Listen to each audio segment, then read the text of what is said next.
Hi everyone, it's Gary here, and very warm welcome back to the fourth official here on YouTube. And joining me on this show, we've got a very special guest joining us from the brilliant Absolute Football podcast, is Sam. Sam, a very warm welcome here to the fourth official. Thank you very much. Thanks for having me. Excited to be on and say, good to chat to you guys. Always good to chat to anybody about football. So thanks for having me on.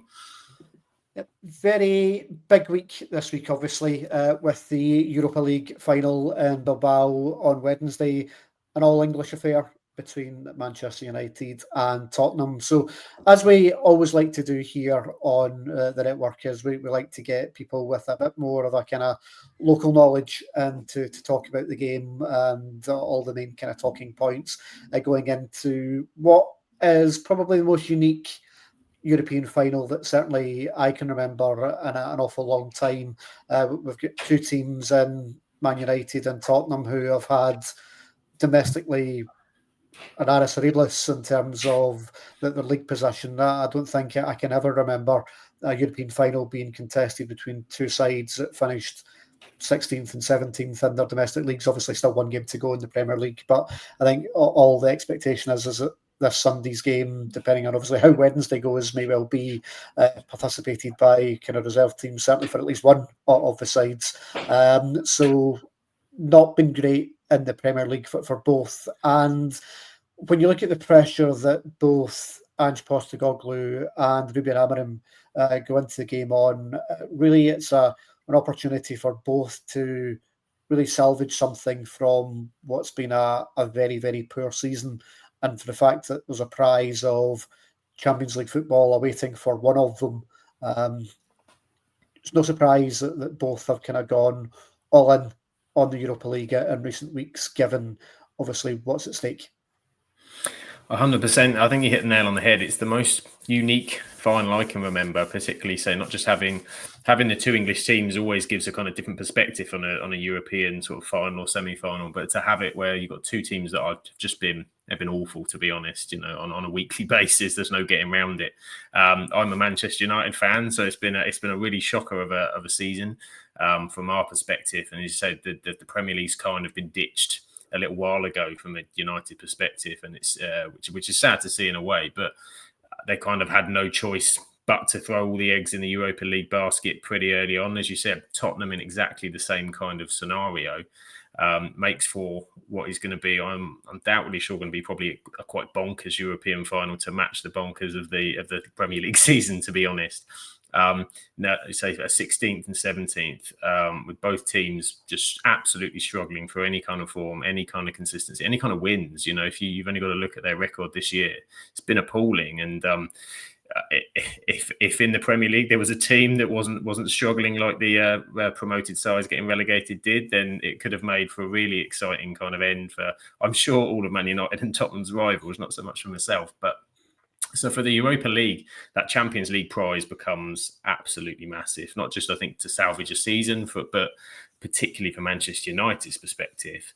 The Champions League, the money that could come in via that, the opportunity to rebuild the squad, the pressure on Amorim. I mean, it's kind of, and I imagine Tottenham fans are in the same, it's one of those finals which is unthinkable that you lose, and the impact of what it could be going into the summer if you don't pick that trophy up off the back of what has been a terrible season for both. Yeah, it reminds me a little bit of, if you think of a First Division playoff final between two sides that are coming towards the end of parachute payments, and the prize of not being promoted is losing all your squad or not having any money to reinvest in the future. And I think, as you mentioned there, from a United perspective, obviously under Ruben Amorim this season, taking over from Erik ten Hag, but he's inherited a squad that seems inherently not suited for the way that he wants to play football, which can only really mean one of two things. One is you then go out and you get players in that can play that system, but the only way you can do that is by having finances available to go and do such a thing. Seen talk of the likes of Victor Gyökeres and Matheus Cunha coming in potentially in the summer, but all that only really happens if the finances from going straight into the group stages of the Champions League next season happens as a result of winning the Europa League. And something very similar will happen with Tottenham, because not winning on Wednesday in Bilbao means not only no Champions League money coming in next season, but no European money at all whatsoever. And considering how poor both sides have been domestically this year, to then go again next season with the same squad or worse, you can understand why fans of both sides are kind of looking at it as a must not lose scenario in a final rather than a must win situation in the final. And that sometimes can create for a very crazy game. Otherwise, it might turn into quite a cagey game where the teams actually don't want to lose it rather than going out to win it, like we've seen in many European games this season where both teams have really thrown all caution to the wind to try and score goals. It's been a thrilling season, both in Europa League and in the Champions League this year, for games like that. So really interesting, I think, to assess what type of game we're going to see in Bilbao on Wednesday night. Yeah, completely agree. I think it's one of those that's very difficult to predict how it's going to go, how each side is going to react. As you said, could very easily be cagey. I think if you had Manchester United had they have settled the Champions League and had a much better season, then you can't. It's a free hit game, and it's now completely the opposite for Tottenham. Obviously, their pedigree in terms of winning trophies is kind of the step that they're trying to get over.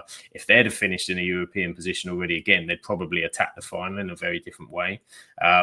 Obviously, last kind of time they made the Champions League final a number of years ago against Liverpool, and there was kind of a sense that we've made it because they made the final. But certainly, this case, it's all the eggs in one basket. It really is, in terms of getting over that line.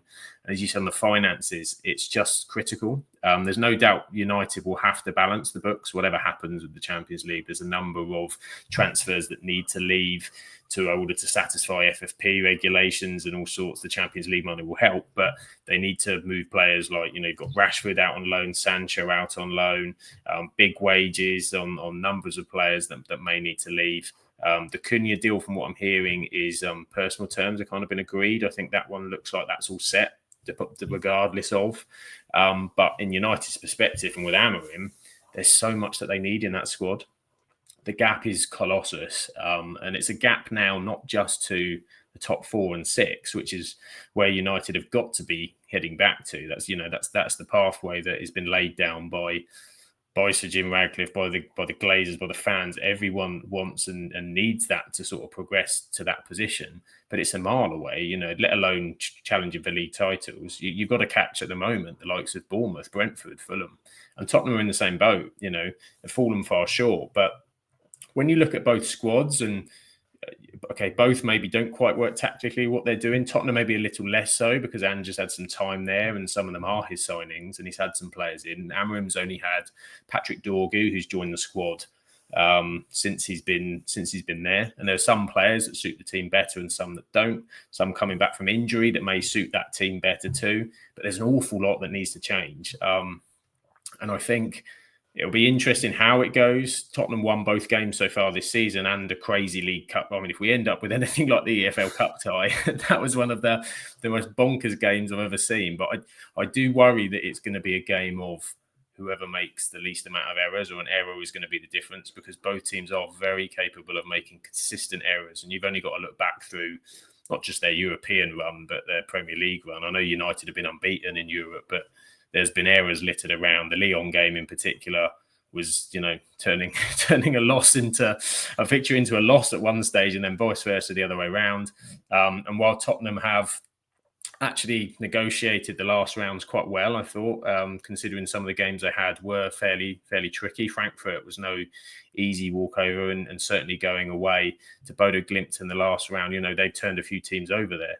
And Tottenham, I thought, managed and navigated that quite well. But then you've got this other weird scenario, the fact that it is a European final and both teams have been better in Europe. But is it a European game because it's Man United Tottenham? And then, it's very different. And then you've got Manchester United obviously won in Bilbao. That experience, has that come into it? So it's just a huge melting pot of, I think, confusion amongst everybody, which kind of, I suppose, for the neutral makes it really intriguing. Yeah, from a Rangers perspective, we obviously have seen both sides at close quarters this season during the league stage of the Europa League. Quite unfortunate, I think, to go down and lose at Old Trafford thanks to that late goal.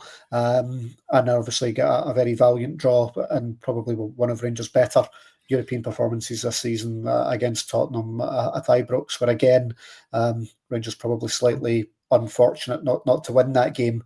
But in terms of from your perspective as a United fan, obviously, as you mentioned, being unbeaten this season in Europe, but been a lot of draws as opposed to all wins. And has that papered over the cracks slightly given how bad the league form has been, or has it always been a bit of a diversion, I think, from really struggling to be able to find ways to win games in the Premiership?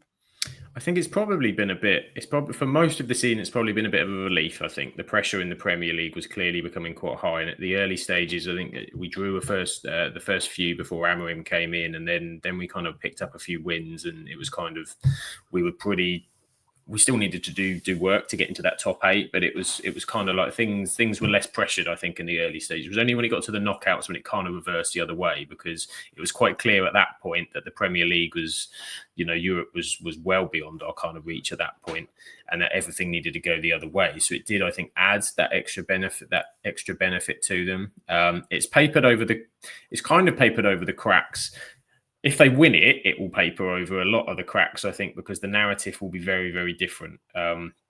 Because you'll be able to then sort of point at, right, Champions League, draw a line, all the rest of it, change the mentality behind the scenes, Amorim full pre-season.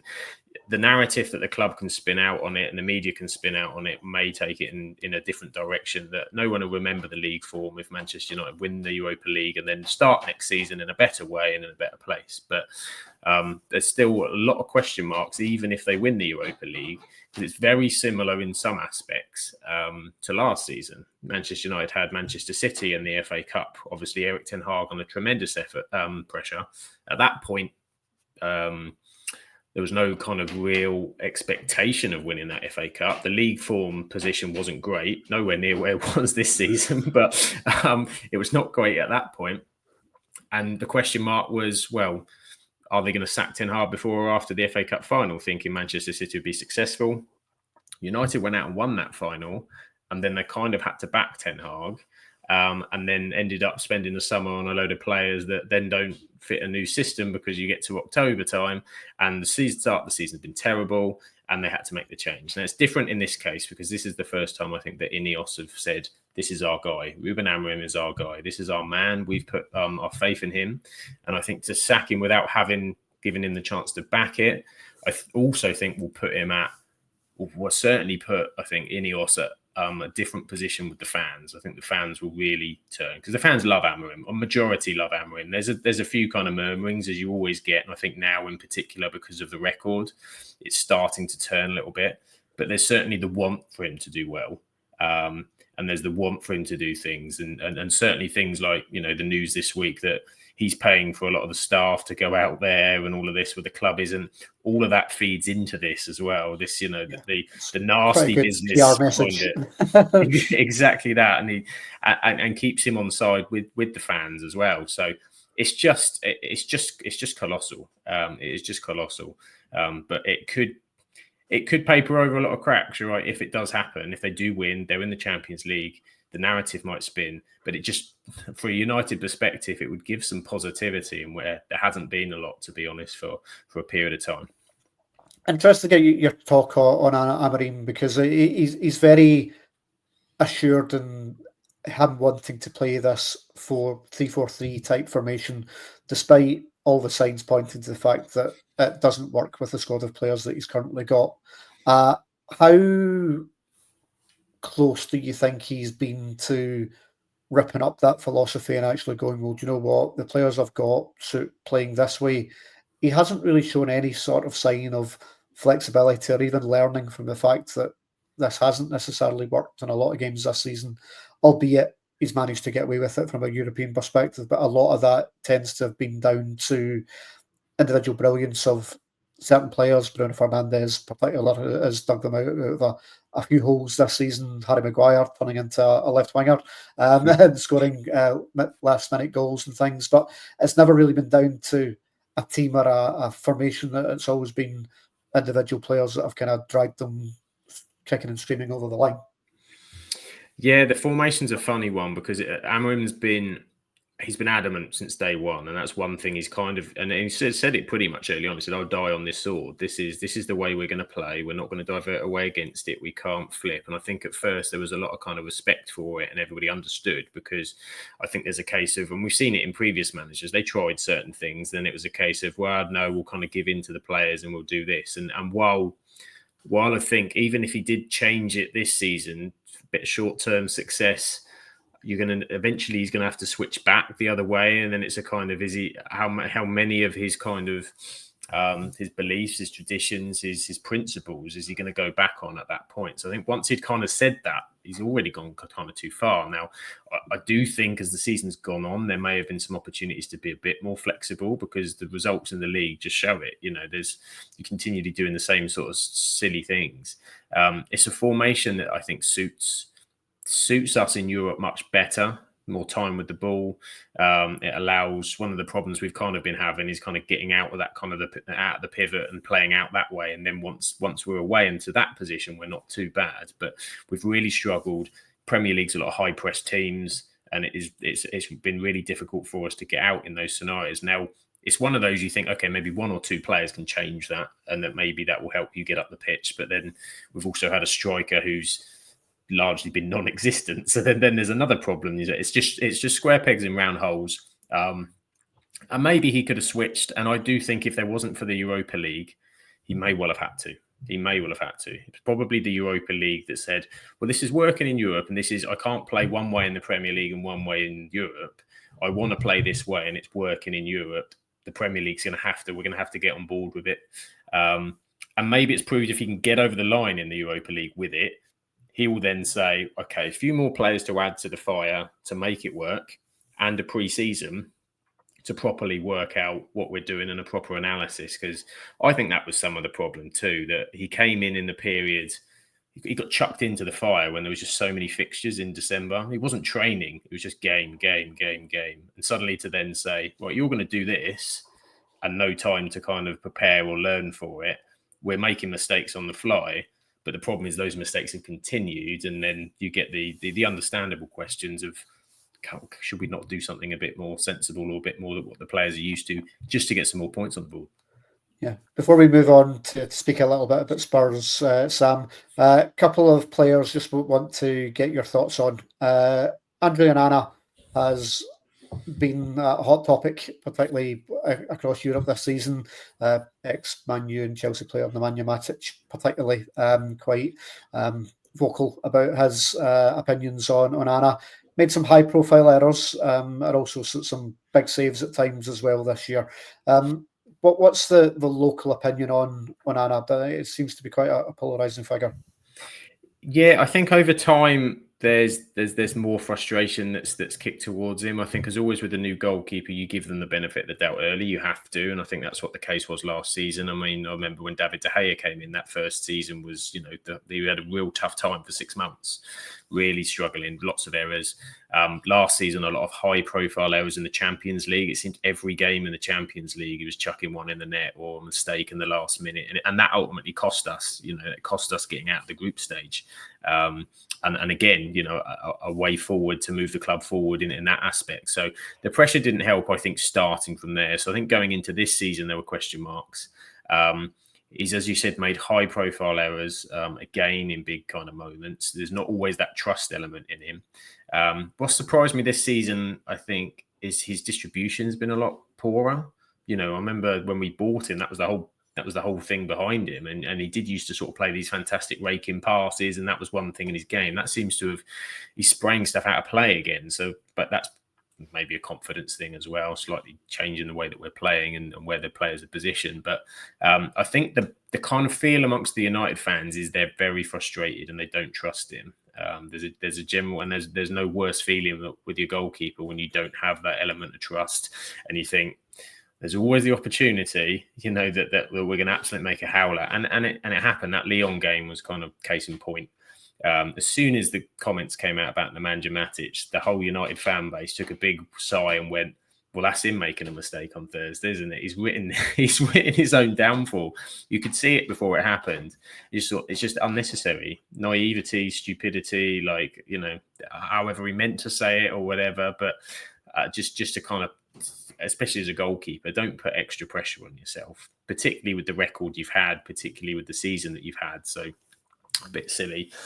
And he's just, he's a polarising figure. He can stand up and make a save on occasion. He's clearly got a big confidence and a big personality, but he can't afford any big errors. If he's the reason that they don't win the Europa League on Thursday, then I'd fear for him. Yeah, and the other thing is regarding kind of striking options. Obviously, Joshua Zirkzee's injury means that probably likely that Højlund will start up top. But who does he go with in terms of support? Does he play Bruno in the hole behind him, or does he go back one and the likes of Garnacho and Diallo come in? Is Diallo going to be fit for Wednesday? I think Diallo will be fit. I mean, he's been playing the last few weeks, and I think it's been with this in mind. And there's been players that have been dropped out to try and give them some rest, and Ahmad's been one that needs minutes and needs freshness. But whether he'll start with him, I think it will very much be how he sees that system and that game. I mean, Bruno's been an absolute superstar for us in a terrible season. His stats are absolute. When you look at how poor we've been and what his stats are, it's absolutely incredible. You're comparing them. For me, I look at someone like Odegaard at Arsenal, who gets so much praise, fantastic technical player, but should get more from his output with the team he's playing at. And you suddenly think if you had a Bruno or something in that position to do so. So I do think you need Bruno up the pitch to affect those kind of moments. And he has been in the last few European games going with Casemiro and Ugarte. Now, Casemiro's been a lot better the last couple of months. I think there was a fitness issue towards the start of the season. He was getting caught. He obviously hasn't got the legs. No, I think but you've got legs round about him now with the likes of Ugarte. Obviously, Mainu has not played as much this season, but Ugarte in particular, and even Mason Mount started to find a bit of fitness as well out of nowhere, and he's back in the reckoning as well. So, yeah, it gives those extra, as you said, the legs around him are massively important, and they've also changed up. They're not playing through him as much anymore. It used to be, and that was the problem. Him on the half turn, that's not what you wanted. When he's got the game in front of him, that's where you want Casemiro. You don't want him on the half turn or kind of having to be chasing back and doing bits. So, and he's a player that is a big game player. He scored for us in finals before he scored in the EFL Cup final against Newcastle, and he'd be one that I wouldn't be surprised to see him pop up on the end of a set piece or something like that. So I think there'll be Casemiro in there, but Ugarte's looked really nervous. Even Amorim mentioned it, or he sort of said in his press conference afterwards about how nervous he was, how Dorgu was kind of nervous. That was a bit odd to kind of be saying out, but he's very honest, Amorim. I respect him a lot for that. Sometimes you're like, maybe just ease up a little bit. But so I think, it'll be Mainu hasn't played as much. Mainu's the one that we kind of would like, I think, to see in general. But it's a case of does he think he can kind of does he need that battle? Because, Spurs' centre midfield is probably, on paper, you'd argue stronger than United's. And that's probably an area that he's going to see that we need to win some of those battles. So it may well be that he has Ugarte pushes Bruno further forward and then maybe a Garnacho. But I do think this is the kind of game where your impacts off the bench are going to be massive. And an impact of an Ahmad with 25 minutes to go could be absolutely huge, as you guys will sort of know from his time with Sunderland fans know as well, he can be an impactful player and has been, and he's also already for United picked up a couple of massive moments in big games, against Liverpool in particular is the one that we kind of all remember. So that there might be a nice way that you've got for United fans, you kind of want that if stuff isn't quite going well, that you have something off the bench to go, here we go, and we're not looking over and he's bringing Victor Lindelof on or something. Not really going to do the damage. Big Harry up top, we tend to go. That's the other plan. Try and stay in it for 70 minutes and then put Harry up there. That's the plan. From a Tottenham perspective, obviously, Farage, a lot of talk that no matter what happens on Wednesday night, it might be a summer of change again for Tottenham. He's promised them a trophy this season, which means obviously if the result doesn't go his way on Wednesday night, it looks very unlikely that you can see a case for Ange to remain at Tottenham next season, no matter how popular he may well be with the Spurs support. Daniel Levy certainly is not known for his patience for people that aren't delivering success. And 16th in the league or 17th in the league, we know European football next season isn't by anyone's standards a successful season. They'll go in on Wednesday night missing a few big names with the likes of Kulishevsky and James Maddison out with injuries. Lucas Bergvall, who's came in this season, I think it has looked quite decent in midfield as well.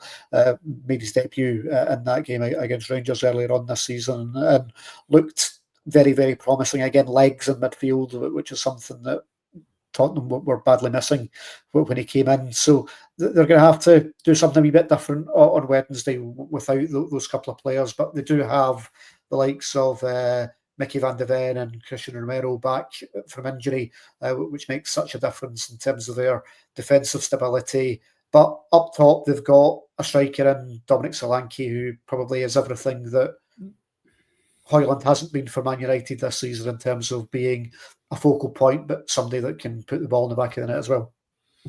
Yeah, 100%. They've got threats in Solanke, someone that can score, has scored against us this season, and as you said, will gobble up a chance when he's kind of got that opportunity. And while they're missing some of those players, I mean, Kulusevski, at times has been really good for them this season, and he's a big miss. And as you said, Bergvall will be one that they'll have hoped he could kind of play. But there is threats. There's definitely threats in that attacking. One thing, Tottenham has scored a lot of goals. I don't know what the figure exactly is, but it's a lot more than Man United have scored so far this season. I mean, they concede a lot, but they can score goals. And another one, Brennan Johnson. Brennan Johnson can be a big threat, get into spaces, make things really difficult. And having that base of Van de Ven, if Van de Ven's say completely fit now, which it seems to be that he is, alongside Romero, that's a different unit for Tottenham. They look like they're going to have their normal back line, and adds a different threat, and particularly where they're not going to be losing a lot of sleep, I would imagine, over Højlund's form. So, they may well be able to be dominant on the ball, and that might give Tottenham some confidence. So Tottenham will go into the final wanting to kind of just looking at the two teams, looking at how they've matched up previously with Manchester United, rather than, I think, the history element, which a lot of other people are kind of playing into. Because you look at the teams on paper, you'd argue Tottenham should be going in slightly favourites. I know they're behind United in the league form, but the squad's there. The fact they've won the last couple of games, but because it's a final, I think it does make that difference. And I think United maybe have more big game players that have the experience of winning these kind of games. I'm not saying that Tottenham don't have those players that could step up, and that's what Tottenham will be wanting to see. And Ange will. It's been a funny one because it's almost seemed like the writing's been on the wall for so long. We've been saying, we do a weekly Premier League podcast on our pod every week, and it's kind of been like, so which point do they now? If he loses this game, do they sack him? Do they lose this game? Do they sack him? And we've got all the way to the end of the season, and it does seem like it's inevitable. It seems like Ange just kind of known it as well, and I think it would, for him, he would like to, walk off in the sunset with a European trophy. If that's the case, then that's kind of that will be a massive thing on him to then move into whatever his next role would be, I would presume. Because I think it's kind of got to that point. It's difficult to then say Tottenham will rebuild again, but maybe not. Tottenham haven't won trophies under some very, very successful and very good managers. Jose Mourinho, Antonio Conte have been there and didn't do it. So, okay, the league form is not acceptable from their perspective, but if Ange can get them a trophy, then interesting how Tottenham fans would view him come the end of the week. Yeah, but he's got perhaps a bit of a pariah mentality about him at the end of the season to wave the trophy at Daniel and say, right, well, I've got it. Thanks very much. I'll take my pay off now and ride off it into the sunset. It's going to be a fascinating game. In terms of, from a fan's perspective, obviously going out to Spain, to Bilbao, not renowned for being overly hospitable, going over to Spain for European finals. But United and Tottenham fans will obviously go out there looking to secure a bit of success on what's been a poor season overall. But it's going to be really, really interesting to see the dynamic of the game and just how that opening 15 minutes goes. Because as we said at the top of the show, it's one of these games that could be anything. It could be a 4-3, or it could be a cagey 1-0 where someone goes in kind of late doors. How do you see it going? Taking your Man United hat off, but just in terms of as a football fan, where do you see the game being won and lost? And then I'll ask you for a prediction. I think it will be a cagey start. I really do think there'll be a cagey start where they're sort of, as you said, like kind of almost, I think, too afraid to kind of lose anything, give any ground up kind of early. So I don't expect an awful lot probably early on in the game as they're feeling each other out. The Bilbao kind of atmosphere will be interesting. I think Manchester United semi-final, they weren't happy with Manchester United with the decisions kind of going against them. So I think they'll be firmly on Spurs' side in the city. But I do think that where it's probably going to be won and lost, it will be a mistake. It will be a moment. It will be both sides have kind of had it.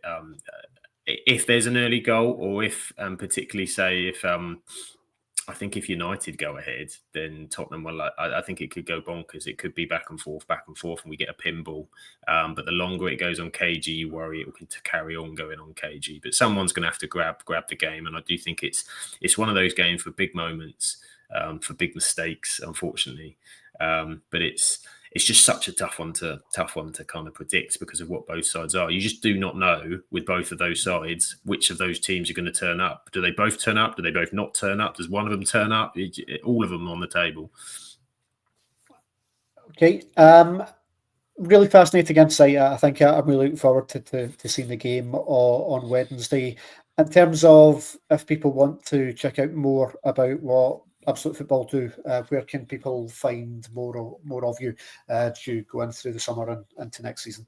Yeah, absolutely. So we are the Absolute Football Podcast. We are mainly on YouTube. We are on sort of Spotify and other sort of social channels as well. But most of our stuff will be on Absolute Football Podcast. We have 4 live shows a week. We do Monday, Tuesday, Wednesday, and Thursday. Now we cover a range of football. So I'm on the Premier League show. That's on a Tuesday. We also cover a bit of European football on that. We'll be carrying on through the summer with various information on sort of transfers and stuff that's going on. Monday nights is our non-league show. So if you've got an interest in non-league football, that's National League and North and South. They talk over there with Charlotte and the team. That's a new show we've kind of had last 3-4 weeks, which is been doing really good stuff. We've got a great team there that have really great knowledge of those leagues. Wednesday is our Absolutely Women's show, Absolutely Women's Football. Freya hosts that. She's fantastic, and the team there have such a depth of women's football. So they'll be talking about the Women's FA Cup final. Obviously, Chelsea beating Manchester United in that one this week. So they'll talk about that on Wednesday. And then on Thursday, we have our lower league show, which is the EFL Championship, League 1, League 2. So that's playoffs and such as well. But yeah, check us out. Give us a go. We do live shows open to people coming in the chat, and we like to sort of share those points as well. But there's also plenty of episodes up there with individual sort of talks about clubs and interviews with different people. So yeah, thanks for having us on. Absolutely love talking to you about the game, and so hopefully you can we paid a favour and you can come on our show as well. Yeah, absolutely. We'll have full coverage with myself and Connor over on our Patreon platform at the end of the week. If you're not yet a Patreon subscriber, you can find us at www.patreon.com/the4thofficial. You can get all our podcasts, our match reactions, our opinions, our interviews, all the columns, all for less than just £3 per month. It's your place to stay informed all summer long before we are right back at it with new football again from July. I think that the close season gets shorter and shorter every year. So yeah, stay tuned with us all summer. Plenty of content coming up over on Patreon and also here on our YouTube channel. Big thank you to Sam for joining us on this one, and I hope everyone enjoys the game on Wednesday night. Thank you for watching. We'll speak to you next time. Goodbye.